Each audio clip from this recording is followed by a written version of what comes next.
their communities, and we can help encourage behind the scenes a dialogue between those local churches and that local flower plantation. This doesn't necessarily have to go to the corporate boardrooms of America, and we empower the local church. Great, sounds fine. Okay, back here.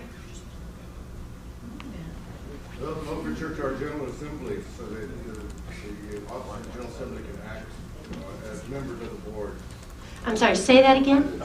I couldn't hear it. Well, overture to our General Assembly, which will allow us to take action as a church and give direction to our board members or our stockholders. Okay. Stockholder meetings of Dole. All right. Now, just let me point out that neither one of those has done much to engage people. You know, your folks around the U.S. So again, both of those are fine. You just don't want it to be the only tactic, because you got to make sure you're engaging people around the country too. She just wants to go to Ecuador. Oh, there you have it. Okay. This table here. Over here. Okay. Shareholder resolutions. Okay. Presbyterian women are being engaged in alerting their constituency to research where perfumes come from. Oh, okay. All right. This table back here. Again, we prefer more of trying to show people why this would be a good decision in a non-confrontational, non-public way. We think we should get a pro bono study by McKinsey & Associates and just do a quick and dirty and show why it makes sense through lower accident rates, through improved, show where these things have been adopted in other areas, and just slip this to an influential member on the board and have a top-down. Don't pull out the battle axes. Just get the thing done because it makes sense for the company. All right. Let me work with this for a second. Organizers organize organizations and build organizations, right? Because again, we're not only trying to win, we're trying to involve people in the process, and we're trying to, build a structure that can be more engaged in the future. So most organizers would say, even if you could do it that way, you wouldn't want to, right? There's often multiple ways. Often when you go into a situation, you might be able to file a lawsuit around something or other. But if you're trying to build an organization, trying to build a network, trying to engage people, you may not want to do a lawsuit, even if you could win that. And again, doing a study seems good, but I would want to do 20 simultaneous press conferences outside flower stores at the same time, because it would engage a lot of people in the process that could then be a part of winning, and it wasn't just somebody else who won this. So again, I'm always trying to figure out how you not only win on the issue, but build your network. Very important concept if we're trying to really address questions of power. Right.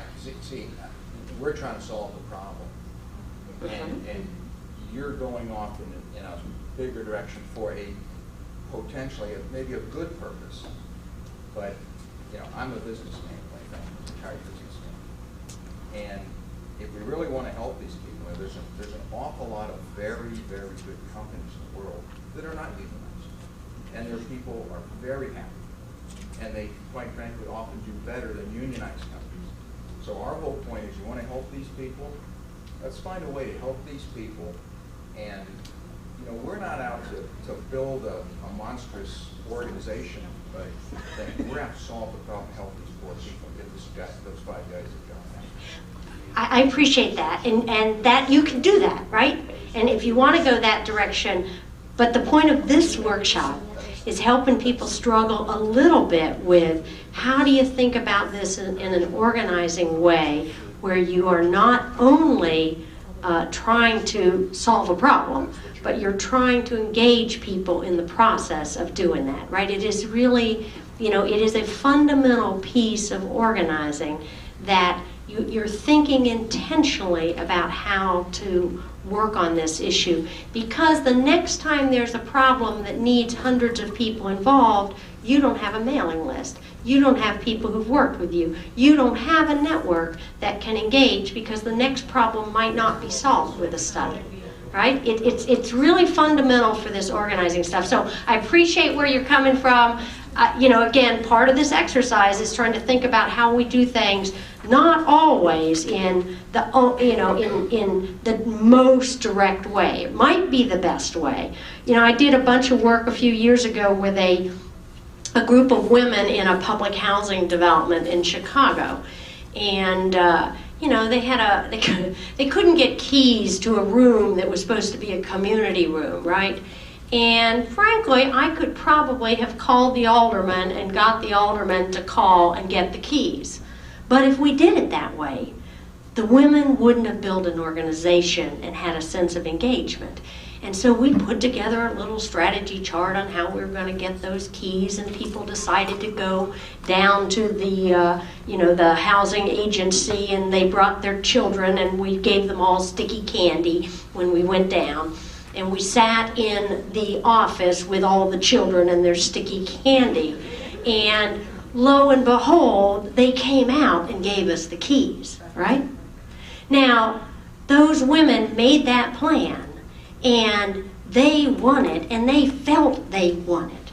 They then went on to create a whole lawsuit that involved hundreds of women in this development that got their building torn down and new housing built in that development. But it started with a campaign that was very simple, that could have been won a different way, but it involved them. And that's, they built an organization. And so part of what we're trying to do is, how do you think about building these networks so that they can not only win whatever it is, but they can go on to be really a powerhouse to move forward on some of these root causes. We have a question from outside, or a comment, or a tactic. We do. We have a comment. It's encourage your pastors to preach a sermon on "Don't Cheat Your Workers Out of Their Wages" by Kathy Matlin. Excellent. Don't get some sermons, even maybe do some sample sermons.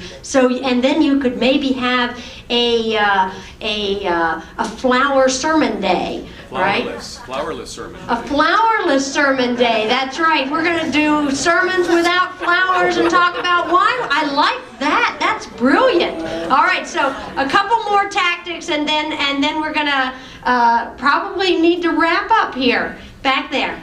Organize old flower children with posters of Oh, I like that. I like that.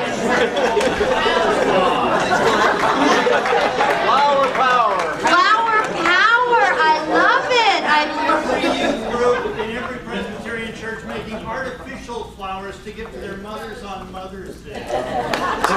Nice. Oh, that's really nice. Yes, over here. I would organize a delegation of the network to go to Ecuador to collect the stories, to be able to feel like be connected to who they're going to be fighting for. Mm-hmm. Good. Okay, a couple other tables. Do you have anything else? See if you have anyone in your extended organization who are friends with or could put pressure on the people from the businesses you can identify, Genetic Institute, Wellpoint, and Lansing. Great. Yeah. There's a lot of connects on that board that you may well have some connections with through your networks. Yes? Create an effort where women, Presbyterian women, other people could go in and meet with local stores like Kroger's who may be importing these flowers, to say, please don't, when you import, don't import the doe flowers from Ecuador, whatever the research shows could be avoided. Excellent. There was a concern at our table that you really need to collaborate with the workers themselves about boycotts and not buying the product. Absolutely. You never do a boycott that's not requested by the workers and their organizations. Absolutely. Any others back here from these tables? All right, we are about done with our time. Let me just stop and see, the point of this was to offer a tool and a resource for thinking about how to do this kind of organizing advocacy work, not The actual content of this doesn't really matter, of the exercise, but really the process about how to think about it. Do people have questions about how to use the strategy chart? Yes, sir. Your emphasis on building the organization. In this example, there was an organization that existed in the Mission Network. So are you advising that that organization itself be built towards the purpose? Yes. Would that organization give birth to a new organization? No, no, no.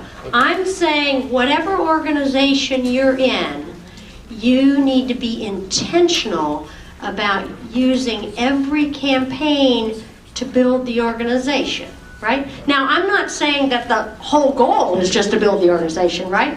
But that if you don't build the numbers in your network, the people who have experience in your network, your mailing list, you're not going to be able to take on even more significant things in the future. And so I'm saying that as you're planning a campaign and trying to win, that you are intentional about building your organization. Absolutely. That is, in fact, a key lesson here. Yes? In your example that you gave of the women